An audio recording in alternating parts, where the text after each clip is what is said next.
Winemaking 101 with the Garzellonis. How'd you all get started in this, Dad? Oh, about over 60 years ago, probably 65 years ago, I used to go down and watch my dad and see back my Uncle Joe and Pipo Panici and Barone Petrongelli, and they stomped the grapes in an old galvanized tub. I can still see them washing their boots and getting ready and dumping a bushel of grapes into the tub, and they'd take turns. And if you were an outsider, you'd think they hated each other because they're always yelling, telling each other how to do things. The idea is just to crush the grapes. You don't want to grind them too fine. And of course, crush a bushel at a time and dump it into big open barrels. You can figure about 4 gallons per bushel. After all the crushing is done, you start the first fermentation process, and is to allow the grapes to stand in the open barrels, upright barrels, for about a week or a week and a half.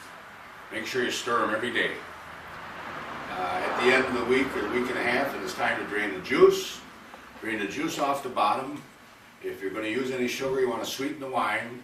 Add the sugar, dissolve the sugar at the time, and pour it into the barrels. And then the mash, it's important to use the mash and squash it out real good, so you use a press, because you have to have the acids that are in the vines and in the skins of the grapes to make the wine, the tannic acid, to make the wine real good. So that's the second process before you begin the second fermentation. After you squeeze it all out, put it in the barrel. You got to remember that oxygen is the enemy of wine. You have to make sure that our carbon dioxide comes out, but no oxygen gets in. Now, modern day people use these bubblers that they put on a barrel or put on their jars, where the oxygen can come out through the water and it bubbles, or the carbon dioxide can come out, but the oxygen can't come in. I use just what my dad always did. I'll take a clean sack of sand, I place it over the bung on the barrel, and I let it go for a couple of weeks. And it does the same thing. At the end of a couple of weeks, when it quits fermenting, I just put the plug in it, stop it off, and let it go. Never taste it until Christmas time.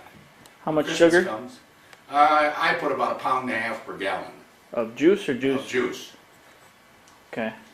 So that it's good and sweet.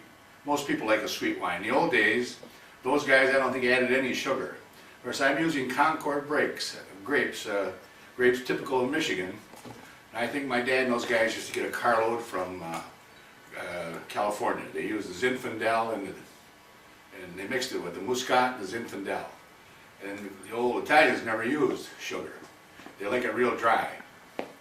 But I've never been able to get those kinds of grapes around here. And the grapes we use, the Niagaras and the Concords, are grown all around the Midwest. So the less sugar, the drier it is. Less sugar, the drier. Okay. Sugar turns to alcohol immediately. I can't control the alcohol, and it can get a little strong. That's why, especially Michigan grapes or Concord grapes, you want to add a little water. At least a gallon for each 10 gallons of wine. And that's about all there is to it. All you have to have is a little patience, make sure your equipment is clean. That's the most important thing. Scrub it out, everything, before you use it. I use a little sodium metabosulfite.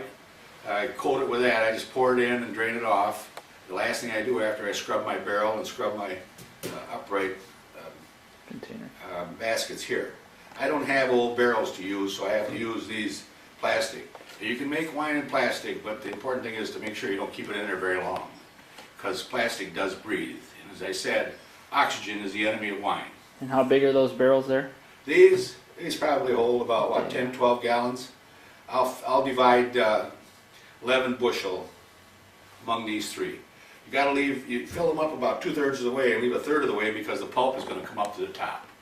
It'll separate. The pulp will come up to the top and the juice will be on the bottom. So you can't fill them up to the top all the way. And this should work. Now in the old days, they stomped them with their feet.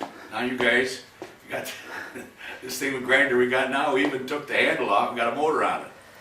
It makes it a lot easier. We can take a half bushel at a time. And in no times we can grind the grapes. Perfect. Of course, the reason we do it is because we like the wine. It's delicious. Have a glass every night for supper when friends come over. And I don't think I'll ever quit. Since you and Tommy are making wine now, I don't have to worry. If I don't make it, I'll come and take some of yours. Mine is always better than yours. Of course it is. Of course it is. Okay. Have you got your glass of wine with you? No, we'll get to that. We probably ought to have a little touch before we start. What did I do with mine?